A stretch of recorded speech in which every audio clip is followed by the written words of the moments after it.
कालबैशाखीर प्रभाव में कतिया अंचल बेहाल कुआपथर सांगको घड़घड़ी एवं प्रचंड बेगरे पवन रास्ता सारा आंबपत्र झड़ी रास्ता बेहाल होईछि जानवाहन जीवा आसवा बाधाप्राप्त सृष्टि होईछि।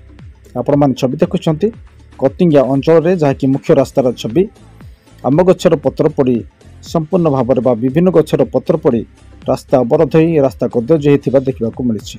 सेपटे कालबैशाखीर प्रभाव में रायकी अंचल मध्य एपरी अवस्था होईछि गछ पड़ी रास्ता अवरोध होईछि विद्युत तार उपर गछ पड़वा सकाशु विद्युत सेपटे बंद रही लोक मैंने नहीं नथिबा असुविधार सम्मुखीन होउछंती।